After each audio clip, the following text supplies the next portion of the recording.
Coucou les gourmands, alors aujourd'hui je suis avec Lorena du blog Belgonomie et ensemble nous allons faire du pain au levain. Du pain au levain.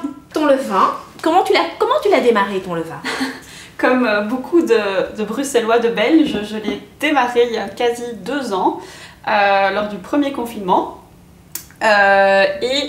Donc tout simplement avec de l'eau et de la bonne farine bio. Alors, si mes souvenirs sont bons, on met la même quantité d'eau que la même quantité de farine? C'est ça, c'est moitié-moitié à chaque fois. Jour 1, je mets farine, eau, je mélange. Oui, 12 heures plus tard, on renourrit. On renourrit avec de nouveau 50% de farine, 50% d'eau. C'est ça, oui. Et je commence quoi? Généralement avec 50 ml d'eau et 50 g de farine? Peut-être pas autant pour le premier parce que ça va devenir très vite très volumineux. Donc peut-être juste avec 25-25. Ok, et tu nourris combien de fois comme ça? Au début, toutes les 12 heures, plus ou moins, pour lui donner vraiment un bon coup de boost. Et normalement, après le 7-10e jour, on va commencer à avoir des petites bulles. Et ça veut dire qu'il est né, tout simplement. Lorena, nous allons donc faire du pain. Et pour faire du pain, donc on va prendre du levain. On commence avec le petit levain, la farine, du sel et de l'eau. Et de l'eau. Alors, on va faire un pain d'environ 800 grammes. Oui, c'est ça, plus ou moins. Plus ou moins. Et alors, pour faire un pain de 800 grammes, on va mettre 500 grammes de farine. 500 grammes de farine, j'y vais. Parfait. On a 500 grammes de farine et on va rajouter 150 de levain. À toi de jouer, c'est ton levain. Ah oui. Super.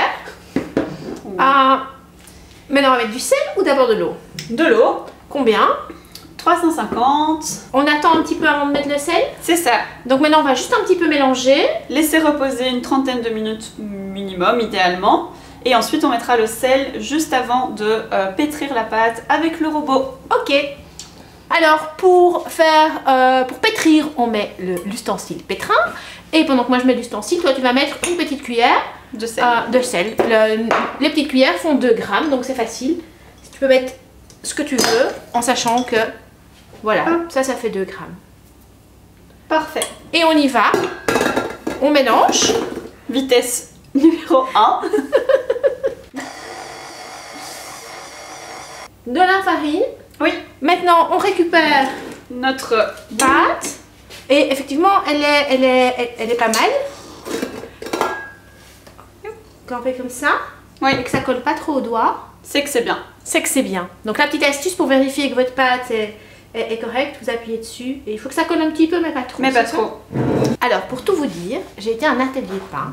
Et Lorena m'a scotché dans la manière dont elle a fait un stretch and foot. Boulé. Je pense que c'était boulé que t'as... Elle a boulé le pain d'une manière vraiment incroyable. Je lui dis ça, il faut que tu viennes expliquer devant la caméra. Et voilà. La raison pour laquelle elle se trouve ici. Donc, on va fariner un petit peu le plan de travail. Oui, je nous fais un peu de place. Oui. Alors, on va commencer d'abord par un stretch and fold. Donc, on tire et on rabat. Ça permet d'intégrer l'air, en fait, tout simplement. Alors, hop, le but, c'est donc de prendre ses doigts et de venir vraiment à la limite de la table, tirer. Et voilà, comme ça, on boule et on lui donne de la force. Voilà, ok. Tu vois, tu sens vraiment que ça glisse en dessous. Mais en fait, il faut y aller assez franchement. Oui. Il ne faut pas avoir peur d'y aller. C'est ça. Ouais.